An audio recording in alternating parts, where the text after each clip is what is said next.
I am speaking directly to parents because we need to show up for our kids. And if you didn't have someone showing up for you, this is exactly for you. You are the exact reason why I'm doing this video today. All right.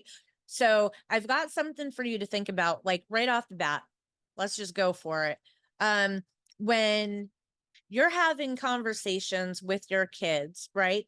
If you've come from an emotionally abusive background or you've experienced trauma in your life, it is so easy for that trauma to carry over into the way that you parent. And one of the most common things I hear is, I'm trying to protect my child from making the same mistakes I made. When I hear somebody say that, my questions are usually, what are the mistakes that you're talking about? And the answers that I typically get, and I really, really want you to think about this and think about what you're saying to your kids, because the answers that I usually get from people when they're having these conversations with their children is, well, I got pregnant when I was a teenager. I shouldn't have had kids before I went to college. I shouldn't have had kids before I bought a house.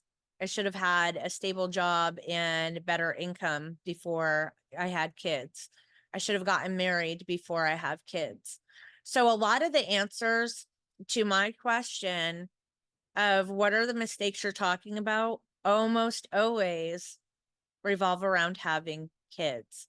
So I want you to think about that, because it might seem harmless, but the script that you're actually telling your child is they complicated your life and they were a mistake. Even if that's not your intention, that is what we're telling our kids.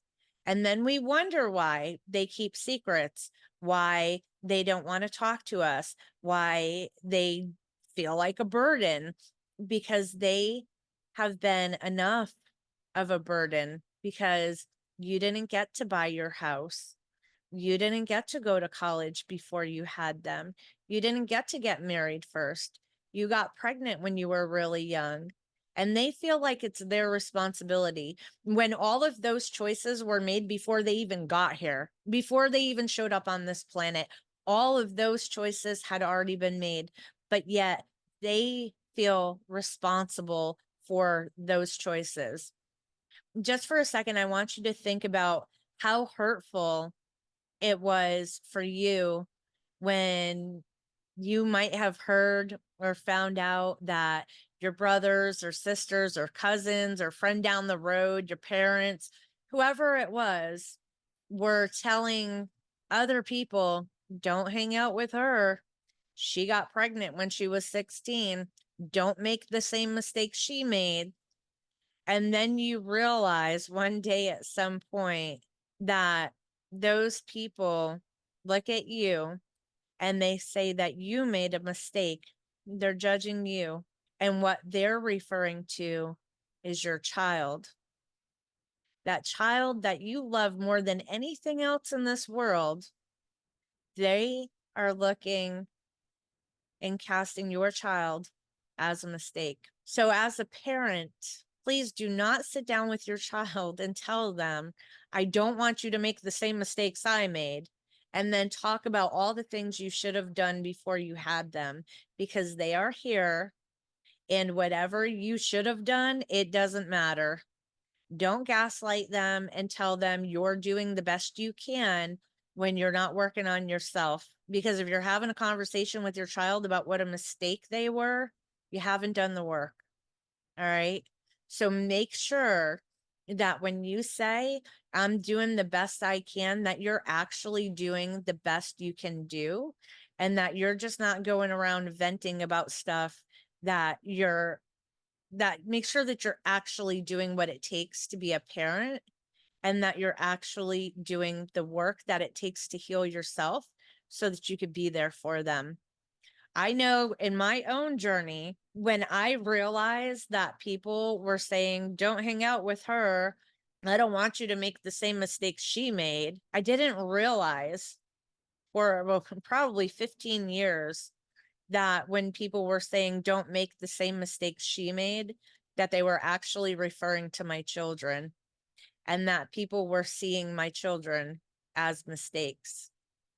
And do I wish I had taken care of my mental health before I had kids? Absolutely, I do. Absolutely. Do I wish that I could have done more? Sure, I do. I do wish I could have done more. But I had my first child when I was 17 and didn't even realize that I had an issue. Didn't realize that I had any problems. It wasn't until I was in my 30s that I actually started doing the best I could do. And it's a work in progress. We are all a work in progress. And this video is not to shame you, because we shame ourselves enough as parents. My main message is, when it comes down to raising children, we need to not just try to avoid being emotionally abusive. We need to actually do something about it. We need to actually identify our triggers, right? Because if you've been emotionally abused, physically abused, if you've had any kind of trauma, what you experienced that's the first thing that needs to be taken care of. All right. You need to take care of your experiences before we end up with your children needing to take care of their experiences because of who you were as a parent, right?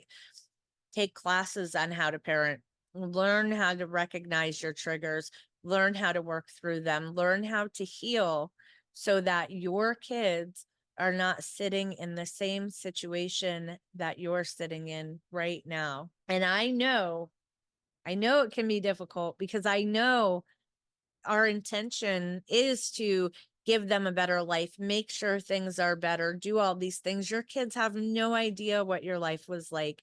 They have no idea what those experiences were like for you. They can't possibly know, because they weren't here.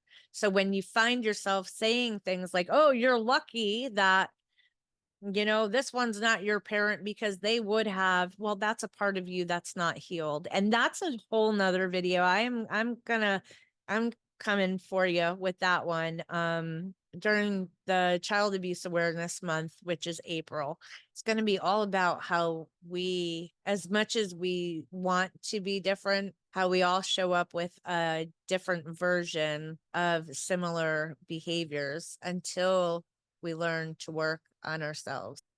It's hard truths and it's facts. During the month of April, I'm going to cover it more deeply.